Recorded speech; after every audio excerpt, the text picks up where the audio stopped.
Okay, so recently I have been on a quest to really tackle improving the top end of my vocals in my mix. And it's a similar quest as to what I had early on in my mixing career with the low end, right, where I really was trying to find my way there. And I talk about that in my video on making things play nice in the low end. You can watch that, cards up in the top. But I've really been on a quest to try to improve. We should always be trying to learn and grow and improve. And my top end was cool, but I just wanted to be able to push it a little bit more. And I discovered that the issue that I was running into was my de-esser. The de-esser that I was using and just kind of fighting with the de-esser. I know how to go in and kind of manually deal with sibilance, but to be honest with you, I don't want to do that. That takes a long time to go through. I'd much rather have a de-esser to catch most stuff, and if I have to go in and tweak other things that are kind of slipping through, I could do that. But I discovered my de-esser was it just wasn't doing it for me. It didn't give me the control that I wanted. Sometimes it was just too heavy, and then I was having to parallel it, and it just wasn't working out. And so I saw a video by Colt Caparoon talking about tricks to mixing top vocals. I forget the exact name of the video, but I'll put a link for it down in the description. And he used a technique of de-essing that I had not considered, at least not in the way that he did it. And I want to show you that and talk about how it worked for me. And let's get into it. At McCrae Music. Hi, how are you doing? I am richly blessed. I pray that you are as well. So, what he did was used a multi-band compressor instead of a de-esser. And you probably say, well, Ed, when you did your video or in your series on compression, you did a video talking about multi-band compression and dynamic EQ and using that to kind of deal with some sibilance and stuff. And I did. But I wasn't using it in the way that he was using it. And so I said, well, I'm gonna try this out. And to my surprise, it worked out really great. And I'm gonna show it to you right now. Now, to be transparent, this does require, at least as far as I know, the usage of the FabFilter Pro MB. I'm not sure if the feature I'm gonna show you is available on other multiband compressors. It might be. This is the one that I know and the one that I use. So, take that as a grain of salt. You might have to, if you don't have the FabFilter Pro MB, go ahead and get that. It's a really good investment to get the mastering package.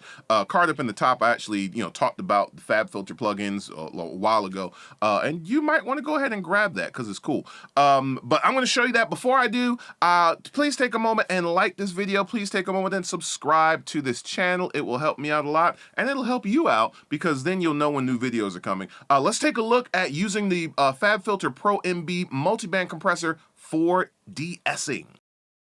Here I have a section of the song looped here with my lead vocal soloed. I have all the processing turned off.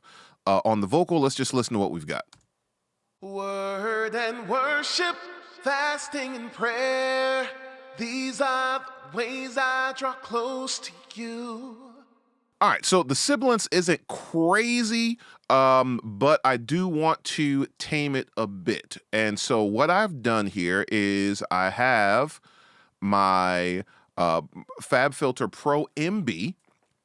And if we take a look at what I've got here, I've got two bands going here. I've got a band here from around 2K, and you can move this around to taste, right? This is the finished product, so this is what I've settled on.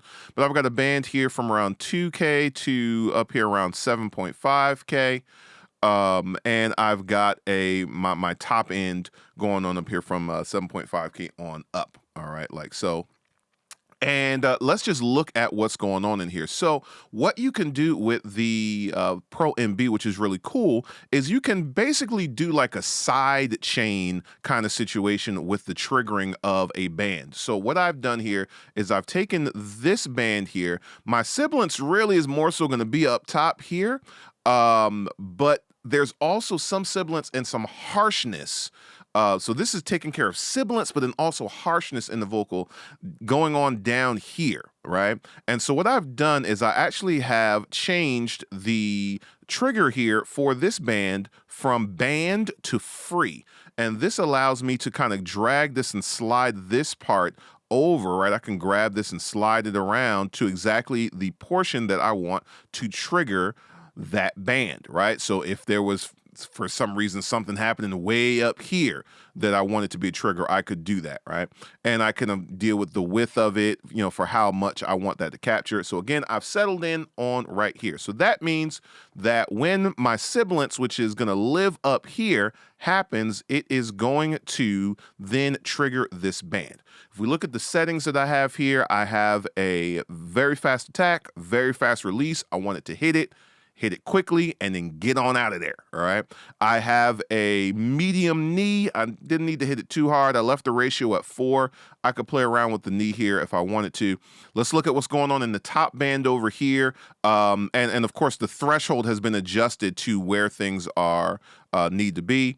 If I look at the top band here, we can see my threshold, my attack and release are not as hard. I probably tweaked it, and this is what I settled on, so I'm not going to change it. But again, in real life, you're going to tweak these settings until you get what you want. And really, my goal here is we only want the compressor reacting when those sibilant parts come in. So let's go ahead and turn this on, and let's play it again, and let's see what we've got. Word and worship, fasting and prayer, these are the ways I draw close to you. That is doing exactly what I want. Now, there's a couple of spaces where it's kind of other things are sneaking in a little bit. I'm good with that. Let's play that one more time and watch what's happening. Word and worship, fasting and prayer. So we can see that my sibilance is really up here, and I could probably drag this back a little bit. Again, I'm hesitant to change it right now because it's already kind of set the way I want it, but my sibilance is kind of happening right in here, and so what's happening here is triggering what's going on down here. Word and worship, fasting and prayer, these are the ways I draw close to you. That is fantastic. And what I like about this is I have more control than I would have with the de-esser. I can move my bands around. I can get right in on what I want. I can play around with my attack and release, with my ratio, with my range, with my knee. I just have more control with my threshold. Combining all these things together just gives me much more control and a much more solid de-esser happening there. Now, if I turn all the other processing on here, let's just take a moment and let's turn all this other processing on. This is what the final vocal sounded like with all the other stuff that I did after it. Word and worship, fasting and prayer, these are the ways I draw close to you. One of the benefits of this, and why I'm doing this first, is because now I'm able to really get in here and I can boost my top end. I've got some boosting going on here in my top end.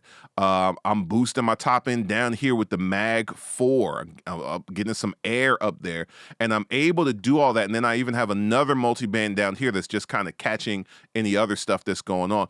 So I'm really able to get in there and boost my top end a little bit more aggressively because I've dealt with the sibilance here at the beginning. And like I said, I even have another multiband down here that's catching any residue after I boosted the stew out of a whole bunch of other stuff. Let's look at what this multiband is doing. Even though that's not what this video is about, I want to show you anyway. And it's my video, so I'm going to show you. Look.